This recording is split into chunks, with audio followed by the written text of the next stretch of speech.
Oh, hi guys, you just caught me catching a glimpse of your mom there. By mom, obviously, I mean Multiverse of Madness. Yes, we finally got our first sneak peek for the April update. And very cleverly, they managed to tell us everything and nothing at the same time. We all knew that we were going to be getting uniforms for Doctor Strange, America Chavez, and Scarlet Witch, and they showed them to us. Looks like hero uniforms for all three, but it didn't really tell us anything that we didn't already know. So I think we're going to have to wait until a secondary or third sneak peek before we find out any real information. And I'm not going to spin the whole video out today just about that. So whilst it looks very cool, we'll just wait and see what we've got in the forthcoming update when we get our next sneak peeks. Hopefully it'll give us a little bit more of an idea of what to expect. So, as you can see at the moment, we've got a hell of a lot of events going on anyway for the anniversary, and starting at Reset tomorrow, we also have a Collector's Vault event, which is very cool. They didn't announce that, the same as last time where they didn't announce it, and we got the Gamora one, and so hopefully we might see a personal vault for Green Goblin, or it could be Electro, it could be Vulture or Sandman. We don't really want to dwell on, but hey, it's still, you know, free stuff, so that's pretty cool. So look forward to that tomorrow at Reset, and let's get into today's video where I just wanted to have a bit of a talk about the tier 3 selector just as I'm going through all of my daily stuff here, and give a bit of an update on this free to play account. We have just started week number 3, we've just finished our first 2 weeks on it, and whilst we're getting quite far, there's a few things that I'd forgotten that you get as a new player. There's a few things that I hadn't taken into consideration when I was first thinking about who you should pick as a tier 3, and as we go and collect our second mega tier 2 advancement ticket, let's have a look and see. We have got 8 days left, I think, after today. Yeah. So today is D-Day -8, and then we've got a bunch of tier 3 materials, that 6-star Awaken Potential Enhancement ticket, which would be crucial for a lot of things, and then the tier 3 selector itself. So let's just collect all of this, and then we'll go over and have a look and see where we are at the moment. Because I do think for a lot of people who are starting or just coming back to the game, if you don't have a lot of these characters, then what I'm going to say is or isn't going to make a lot of sense to you. So yeah, let's start off. We are obviously doing all the epic quests at the moment. We started them all simultaneously because for the first few missions, a lot of them are very much the same. But we haven't got very far with Sentry at all, as you can see. He's only 1 star. We've got a lot further with Cersei, and unfortunately there's a lot of crossover between the two of them in terms of the materials they need. Now, I knew that we got Iron Man, Cap and Black Widow as part of the story mode as you go through it the first time. I'd forgotten that you also get Sharon Rogers and Winter Soldier as part of the Shield Academy. Star-Lord I've got to tier 2 as part of the epic quest for the Guardians of the Galaxy. And then we've got this, the guided quests. I'd completely forgotten all about these. Obviously it's been a while since I was a new player. And here we can see I've just gotten Hulk to tier 2, which is great.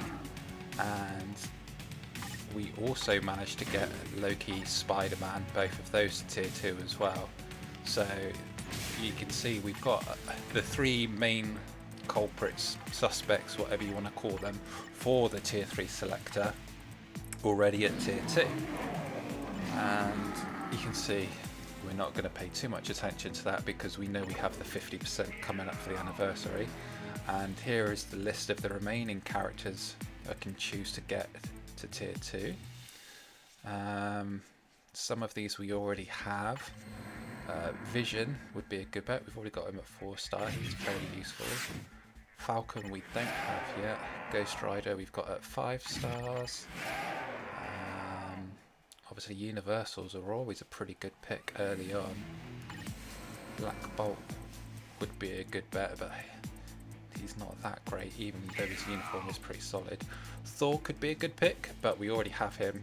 You can see there at 6 stars and fully mastered, so he's pretty much ready to tier 2 as it is anyway. So we're going to go with Falcon.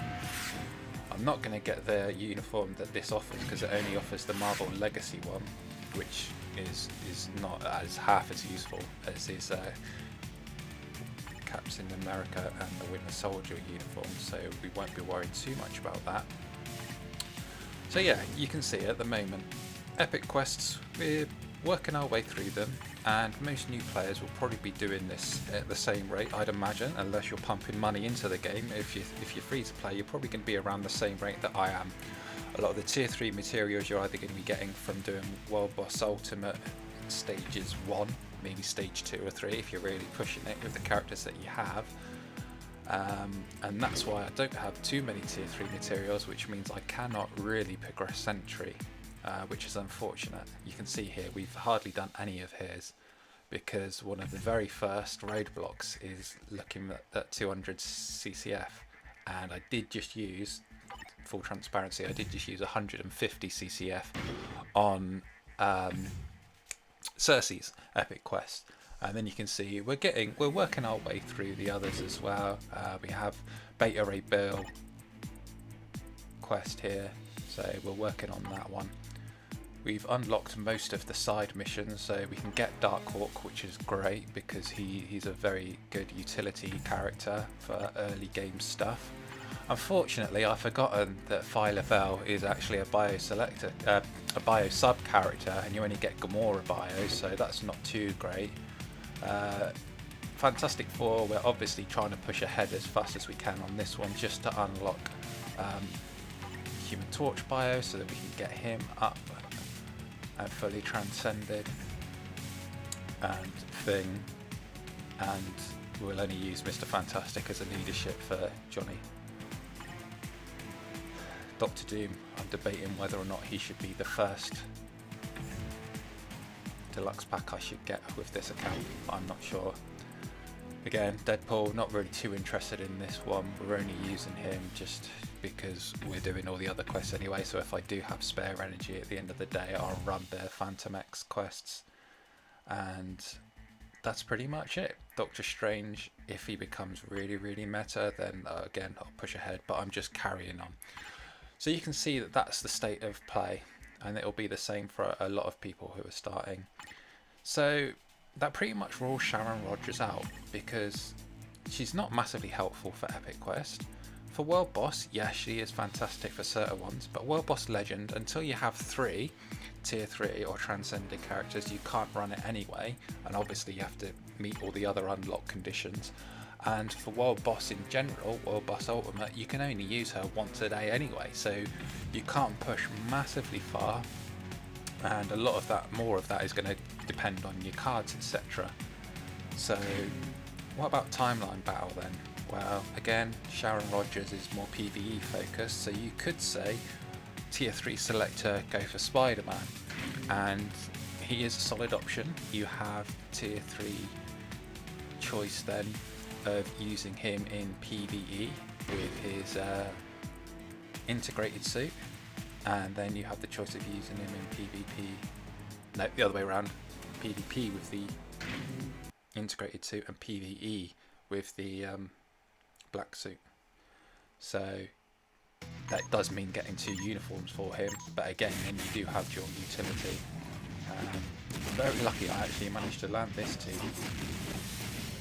Let's see if we can just work these off quickly, because what I was going to show you was how usually when you do reroll you end up facing, and again, as I mentioned in my timeline battle video earlier, it's very difficult not to get tier 3 characters to face off against in early timeline battle. You can see here we've already got a Loki who's got their President Loki uniform, got Spidey there in his suit, and then again you're straight into multiple tier 3s and Sentry. So I don't think going down the PvP route for the rewards that you get are really going to be massively worth it. You're better off just grinding away small time. So that only really leaves one area that most beginners should be facing, and actually putting their effort into. It's not Dimension Mission, although Dimension Mission is great for getting bios, and it's probably even better than Shadowland, I would say.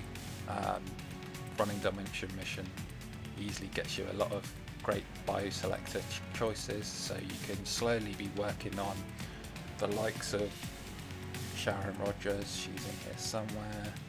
You can use She-Hulk, so she's great for the epic quest for the Fantastic Four to get her bios. There she is, there's Sharon Rogers, so you can see she's in there. And then you've got the Doctor Strange epic quest characters in there as well, so that's also handy. But the main area that beginning players, newer players or returning players should be focusing on is Dispatch Mission. You can see here I'm at the beginning of stage 4.1. Can't do 4.2 with the characters I have at the moment, even with Electro with his CTP of energy. But you can already see, just looking at these rewards, they're not even full. I haven't even finished all the missions on these. I'm still getting fairly good rewards, and these build up every day. Dispatch shop, yeah, you have to enhance it to get anything good from it really, and even then you're looking at premium cards which cost a lot of money in crystals, so there is some debate as to how worth it they would be. But right now, as a beginner, getting things like gear up kits is actually kind of necessary. I forgot just how many you need for things, so we'll pick that up for now. So yeah, this is why I think Loki is the best character you should be picking for your tier 3 selector. For a start, you don't have to get both the uniforms with the synergy bonus to really do damage with him, but if you look at the rewards that you get, you're looking at 4, 5, 6 star obelisks, Uru, cards, and obviously as you push later on into the dispatch missions up to stages, I believe it's stage 8 is where you start getting the CTPs. Loki, as he is, as a tier 2 character, cannot do too much. You can see I've tried to start building him as much as I can, but unfortunately it costs a hell of a lot of gold. I forgot how much gold you have to go through in order to re-roll to get a decent ISO set.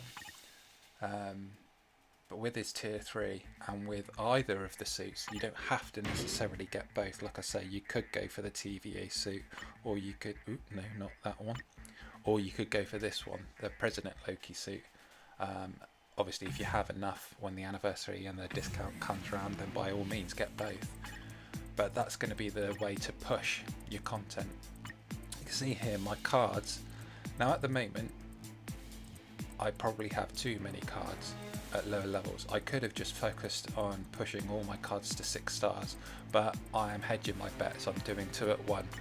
Not only am I trying to get decent cards and decent rolls, but I'm also going for the card collections as well. So that's why when I'm picking one of each, I'm holding on to them, getting them to 6 stars, then I'll use them to re-roll the cards that I have to get better rolls on them. But you can already see I've got a fairly decent stats already, and the good cards that I am getting are all coming from Dispatch Mission. It's so helpful to get a bunch of 4-star cards from there, even if they're not good in terms of their rolls or in terms of their options. Then, like I said, going for the passive effects of getting their card collection bonus, it's really handy, and it's probably the easiest and quickest ways to do it. If you're also doing the guided quest at the same time, it asks you to do Dispatch Mission, clear it several times, so it's not like you're going out of your way to do it. And considering that with Story Mission, you can't do Story Mission Ultimate until you have at least 3 either tier 3 or transcended awakened characters anyway. There's really no point worrying too much about that. Yes, you could do the Story Mission normal and you still get the daily rewards. You don't get the obviously as good combined rewards when you combine all of the story fragments together, but you can still get bios for the different characters. You can still get Nornstone dropped, etc. But you can see here the normal story mission combines aren't very good. You only get 4, 5, 6 star obelisks, and you may get like 10,000 gold, which really isn't worth it for the amount of energy that you spend on each stage, when you could be spending that in Dispatch Mission. Let's see if I do actually get any buyers in this. Of course, now that I'm doing it to show you, it's probably not going to give me any, which is always the way, but there we go. Come on, be nice. Yes, we know we get the story fragment, thank you very much. Oh no, okay, so we just got the 7 power Norn stones, or whatever they are, the red ones. But there we go. So, dispatch mission is far more crucial at early stage. Obviously, you don't want to be doing timeline survival, you don't want to be doing dimension rifts because they're absolutely useless and artifacts are useless. We don't care about those, or we shouldn't be. What we should be focusing on is dispatch mission because it's the earliest way to get higher end game content rewards in terms of higher cards, high level Uru, ISO sets, everything that's going to make your character stronger. Therefore, Loki is definitely the best choice for your tier 3 selector. Don't make a mistake, don't pick Sharon Rogers, who you already get at tier 2 anyway, and you'll be a lot happier, trust me. But that's that for now. Look out for the Collector's Vault tomorrow, and I'll catch you in the next one. Okay, take care, bye for now.